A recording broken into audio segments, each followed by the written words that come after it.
And now it's time for Windy City Sports Talk.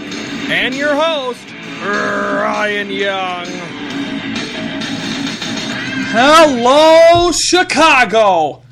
Welcome to this live Thursday, November the 3rd edition of Windy City Sports Talk. I am Ryan Young. Joining me on the phone, diehard Cub fan of the show, Nick Alexson. Nick, how are we doing? I can't come down, man. That was something else last night. It definitely was, and you were down there, weren't you? I was down amongst Wrigleyville, about 3 red line stops from the stadium, and then we walked to the stadium afterwards. But the bar I was in was just off the chain the entire night long. It was just insane, and to think it was happening all over Chicago. Yeah. Man, yeah.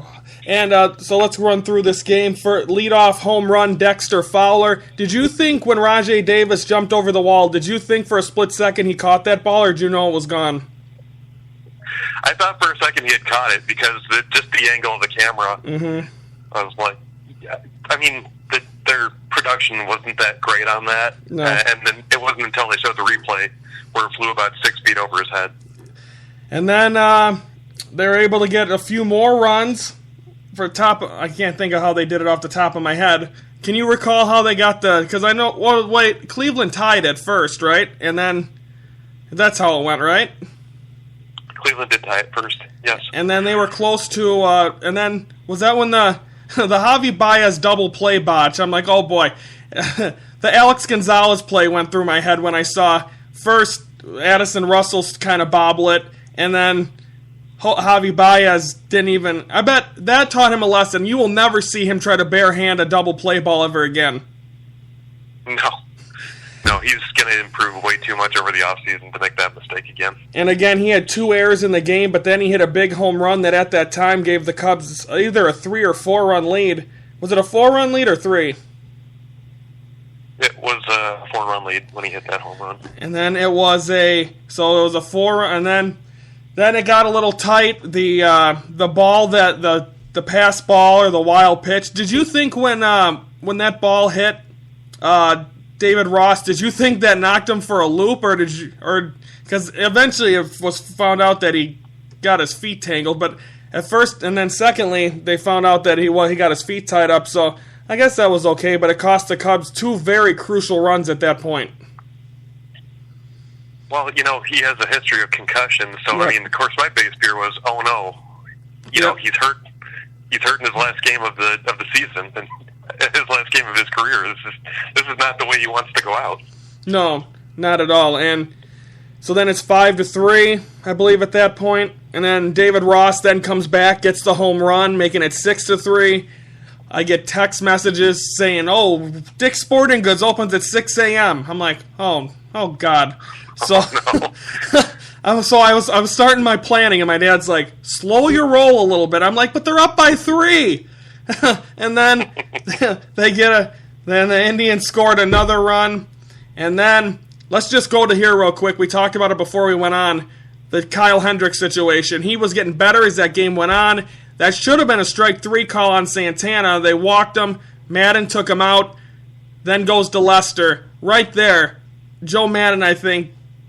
I have not second guessed any of his stuff, any of his calls this season, because they're in the World Series Game 7, so you can't. But that was a very gutsy move that he did. I called it brilliant on Facebook at the time. You can actually look at my post. I said it was a brilliant move to bring in Lester so that he can get his innings in and that Ross can get his innings in. But in hindsight, I was just going on pure emotion at that point in time. The Cubs were flying high, and I was just in the moment. And yeah, Hendricks should have at least stayed in through 7. And then Lester, I believe, was the one that... Was it Lester that threw the pass ball to Ross? Yeah, it had to be, because that's the only reason Ross came in. So then Lester kind of calmed Cubs' nerves down a little bit, but then you see Aroldis Chapman come back in. And then Rajai Davis is at the plate with a 2-run lead, and I'm like, okay, this guy can't hit a home run. And then he hits one low in the zone, and it hits the camera right in the lens, and I think, as for me, for sure, my heart felt like it hit the floor. That was the hardest thing I've watched as a Cub fan, was that ball go over that wall. You could hear a pin drop in the bar I was in, and I had my head tucked into my hat.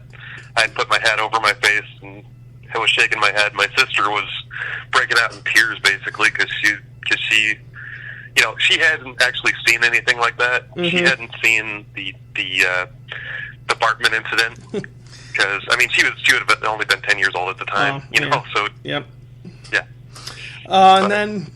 And then you have, so then it's 6-6. And you're like, and I felt, and then Aroldis Chapman, which is very, very key here, got out of the ninth, got 3 up, 3 down in the ninth inning against the top of their order, which I thought was phenomenal. And then they go to the top of the 10th, or they go to the 10th inning, which it was ended a rain delay, which then Jason Heyward does the whole weight room, gather the team together, and they come out of that 17-minute rain delay. They end up getting, Schwarber a hit, Bryant a hit, or Bryant sack fly, Almora. That's the key. Almora tagged from first to second. That is the play that no one's really talking about, and that's pretty much the play that might have won this game. Yeah, it was one of the gutsiest moves I've ever seen in a baseball game. At that spot with a kid that young, and he wasn't told to tag up the second. That was pure talent. That was what we see from Javi Baez all the time. But for Almora to have the wherewithal to do that, and we've seen Almora make plays in this off season. In this postseason, we've seen him come into right field for Jason Heyward and make a astounding play that was in San Francisco. Yeah. So he's got talent well beyond his years as well. Definitely. And then he gets on, and then he's at second, and then I've never yelled as loud as I did when Ben Zobrist hit that double down the line, because that was a big play. And then they get a 1-run lead, and then the guy that has been dreadful, besides Jason Heyward, Miguel Montero, but in this postseason, hitting the grand slam against the Dodgers, having the bases loaded up again, and be able to get, literally, that was the run that won it, because they did give up a run in the 9th, or the 10th, but just a big win and just a big inning that led to a World Series victory for the first time in 108 years. Well, I need to call him Big Hit Miguel, because the game I was at earlier this season, I took my stepfather to. They were down 6-3 to the Pirates, even with Arrieta pitching, and the game went to extra innings. First because of a Contreras home run, which tied it in the 9th, and then it was a bases-loaded hit from Montero in the 13th inning that won it for the Cubs. And then, like you said, he actually hit the grand slam he hit the walk-off home run against Milwaukee. Yeah, that one too. On Cubs clinch day. Yeah, that was big. Yeah. So Big Hit Miggy, come on. Yeah, I'm not sure. I believe he's under contract for one more year, and I think that'll probably be it for him, because then you'll have Contreras and possibly... Where do you think they do with Schwarber this year? Because I think the way it's looking is that Fowler is probably the odd man out, and probably... Would you think Fowler will be back or no? I have a hard time seeing Fowler coming back, and with Schwarber being so young and being so instrumental to everything, yes, he only had... he had 17 at-bats in the World Series. He went 7 for 17, but... he makes such a big impact on this team, and there's really no reason to get rid of him at all until he shows some signs of wear. Yeah. We can put anybody into that leadoff spot, and they'll contribute just because they're on the Cubs now, I think. Now, a lot of rumors are there's not rumors, but the best place a lot of people are saying Fowler could go would be St. Louis. Now, what would be fun would be the Cubs open up in St. Louis next year. It would be fun to give... I don't think they would do this. They'd probably wait till they come to Wrigley. But wouldn't it be fun to see Fowler get his Cubs World Series ring at Busch Stadium? I've heard so much crud from St. Louis fans and White Sox fans. It would be ideal. It would be ideal. White Sox fans. There's two parts of White Sox fans. There's one part that are completely have gone AWOL. I haven't heard from him in the last 12 to 24 hours. And then you got the other Sox fans that all of a sudden come out and congratulate them, and even the White Sox congratulated him. So you got to give credit there. And then you get the ones that say, "Oh well, I knew they were going to win it all along." And if I could definitely handle the Cubs if they would have lost. But it's the fans that you got to deal with, because they sit there and say, "Oh, they're cursed and they choked." And when they were down 3-1, I heard it from everyone. They're done. They're choked. They suck. Well, guess what? And that's the big story here also that no one even talks about. This team came back from a 3-1 deficit, which I think is absolutely phenomenal. And again, yeah, you're exactly right. But they've been doing that all postseason long. We had the 3-run deficit against the Giants in the 9th inning. In Game 4, we were down 2-1 to the Dodgers, and it looked like the Dodgers were completely in control.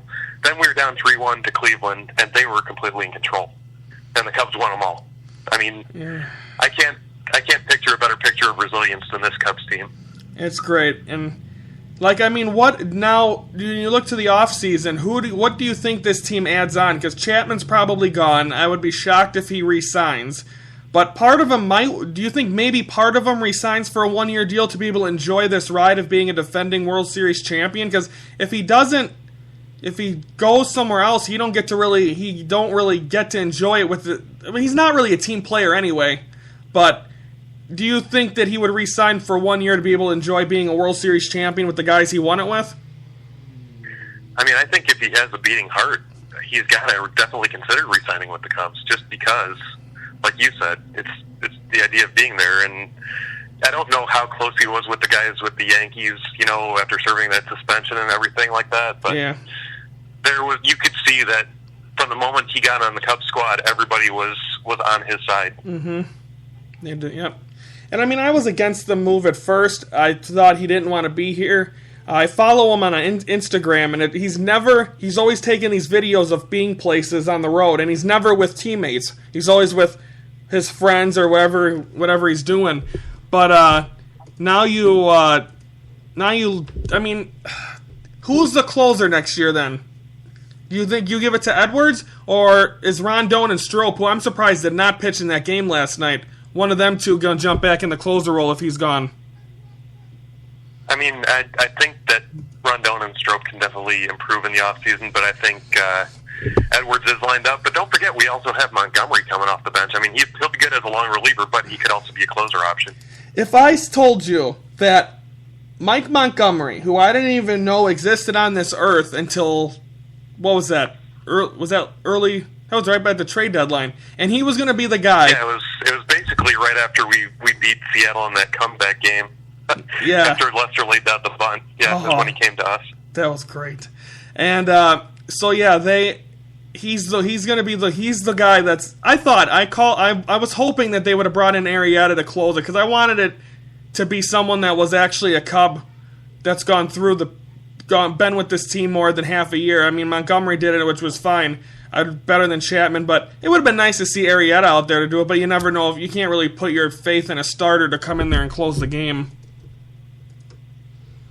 Oh, that's very true. I mean, and you need to think about how the whole trade situation happened, because the Cubs were originally aiming for Andrew Miller, which would have been spectacular, but they would have had to give up Schwarber to get him, which they weren't willing to do. No. So they ended up getting Chapman and Montgomery out of all that. Indeed. So the Cubs win.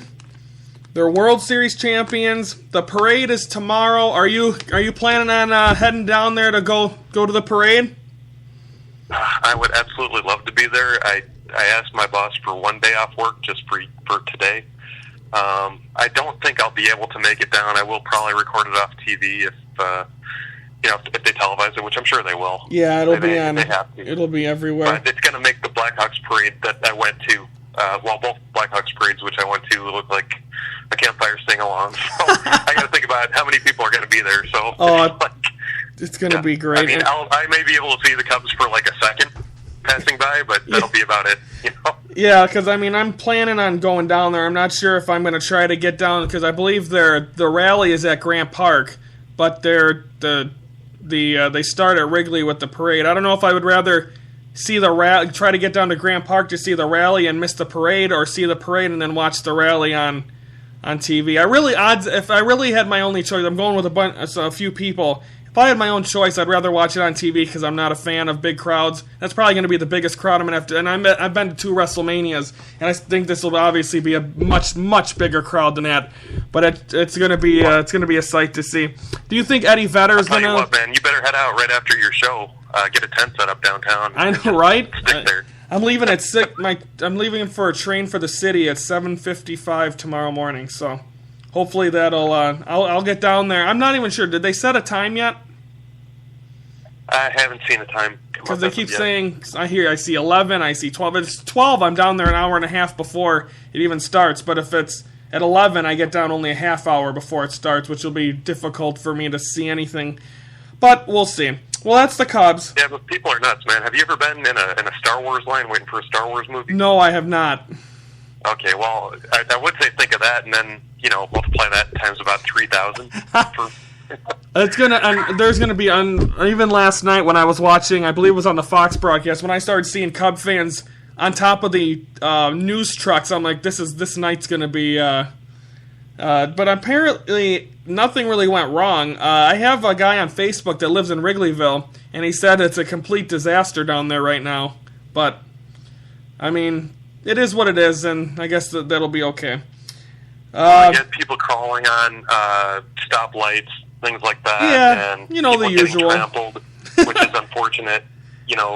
People should really look out for one another. Oh, yeah. And you think in that type of...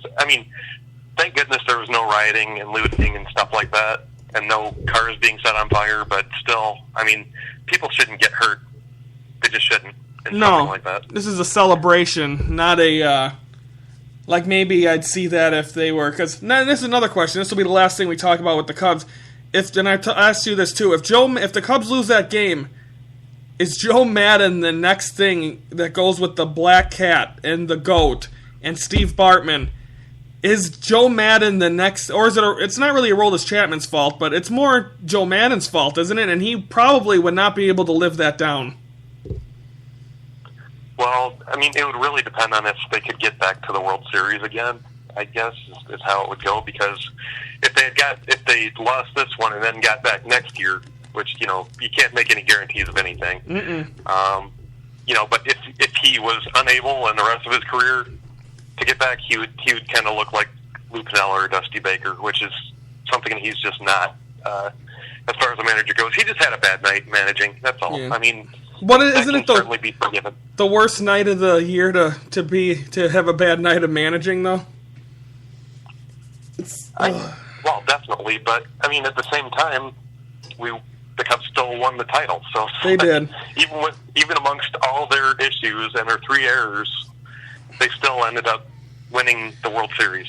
Okay, here's the final question I have to you, Cubs related. When, or if or when, will we see Steve Bartman?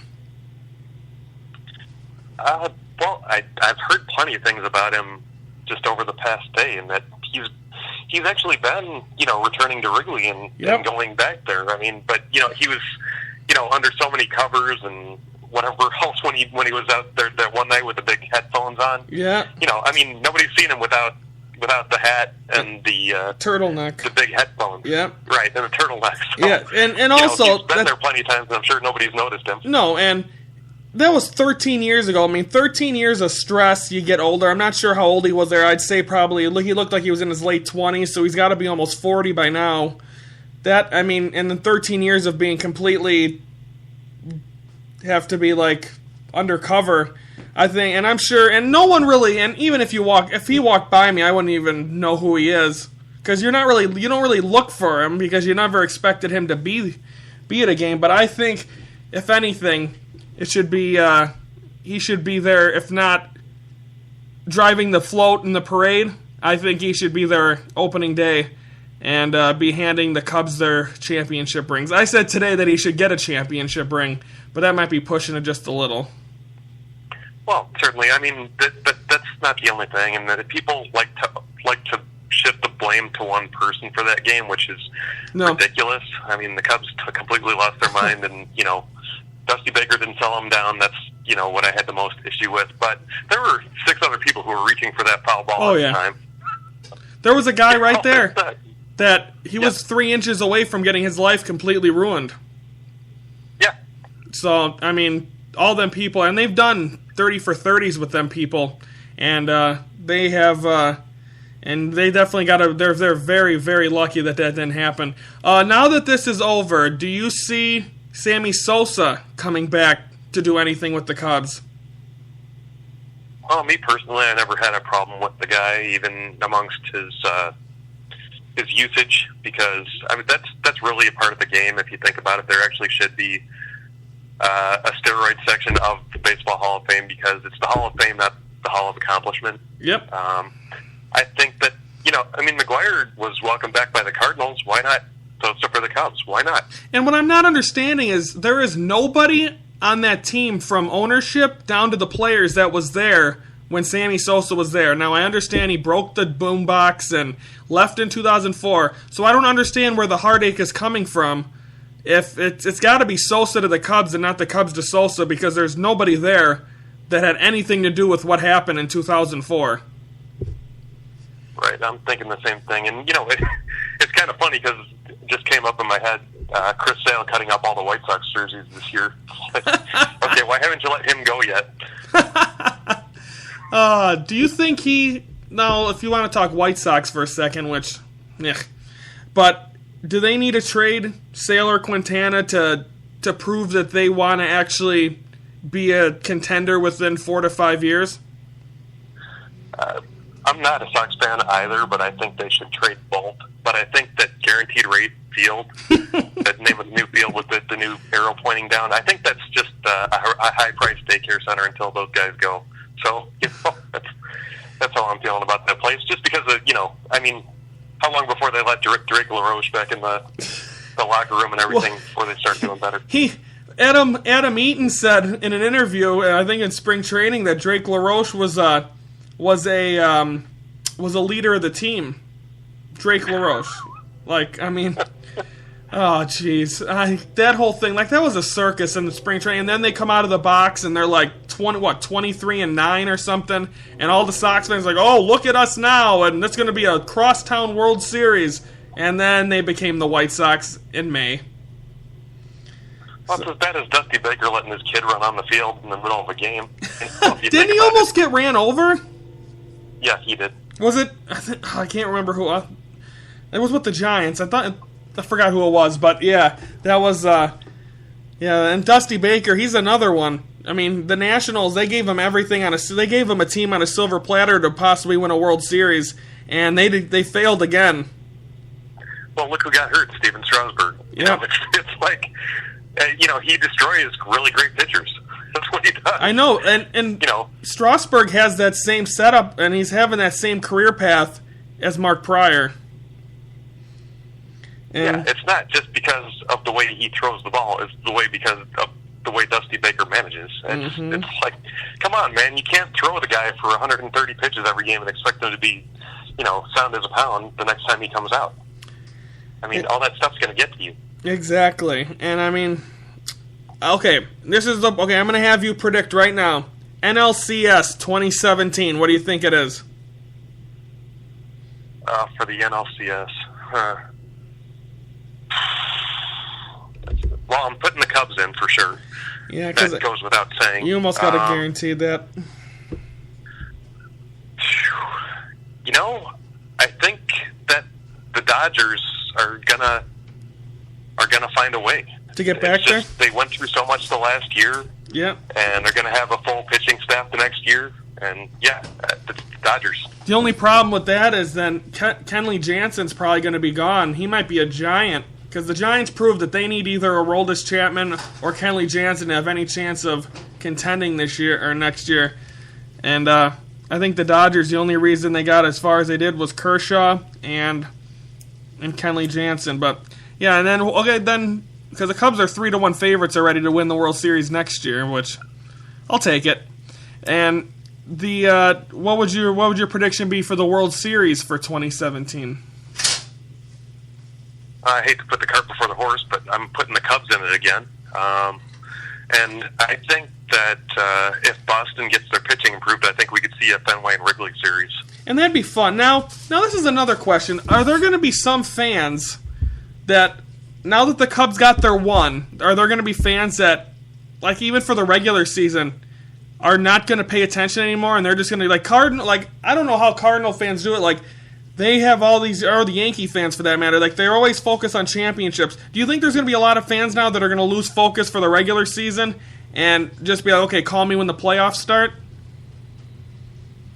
Well, I mean, if they're fans like me and yourself, I mean, this only endears the Cubs even more to me. You know, it's like, oh wow, I can't wait to see what they do next. I mean, it's they were saying it on the radio all day today. It's a wait till next year thing, but instead of well, let's just wait till next year. It's wait till next year, we're back. So, exactly. And it was great to hear. And even though Joe Buck, who I'm not really, and I'm so sick of commercials from Fox, I'm sick of hearing Joe Buck. That 10th inning, I muted the TV. I'm like, I can't hear him anymore. And that was the inning that they ended up winning the game. And but I did turn it back on for the bottom half. And because you know that whenever they were going to win a World Series, Joe Buck would be the guy that calls it. And he actually said the Cubs were going to, he started saying the Cubs are going to the World Series before Rizzo even caught that ball. So, I mean, he could have jinxed the Cubs. I got to stop with the jinx stuff. The Cubs are World Series champions.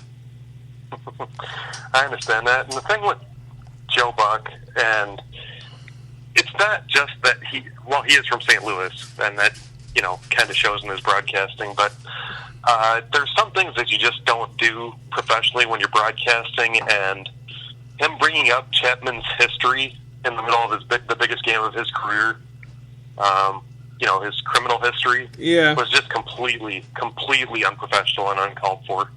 And that drove me over the edge with Joe Buck, because I was kind of okay with him before that. I mean, I could listen to him just because the Cubs were on TV, but yeah, that was the breaking point for me. I was so upset. Yeah, and I think John Smoltz, for his first year, I think John Smoltz did a very good job, but it just seems like also I'm not going to say that they were rooting against the Cubs, but it just seems like they were trying to paint a better picture and find a way for the Cubs to lose. Right. I mean, throughout the entire broadcast thing, they were showing the LeBron James and Cleveland Cavaliers and the banner being raised across the street. And, you know, it was incredible. You know, I mean, hey, Chicago won some championships recently too with the Blackhawks. Why don't you show their banner being raised, or you know, something like that? Why does it just have to be Cleveland based? Just because Cleveland won a championship 6 months ago? It's, you know, just call it both ways if you're going to call it. Right. That's what broadcasting is. And I was watching the Dan Patrick show today, and he said that he thinks he said Fox did talk too much Cubs and not enough Indians. When I think it was pretty fair that they were going both ways, but it just seems like they were rooting more for the Cubs to lose. Which is what I heard in Joe Buck's voice every time he talked. That's just the way it was. I mean, and Smoltz, I loved him, but he overanalyzed situations. You know, I get that he was a pitcher and he knows things, but he just went into, like, it was almost to the point of nitpicking by the end of it. It was like, okay, well, this guy did this, and then there's this and this and this and that, and what this other.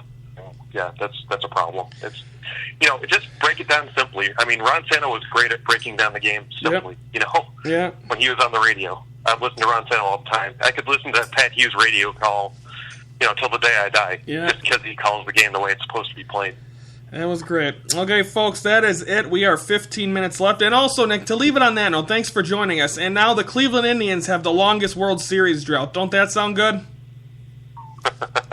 I don't really care for Cleveland too much, so that's even better. Me either. Okay, folks, have a great day. Everyone, enjoy the parade tomorrow. I believe I'll have a pre-recorded show on there, but thanks, Nick, for joining me, and have a great day and weekend, Chicago.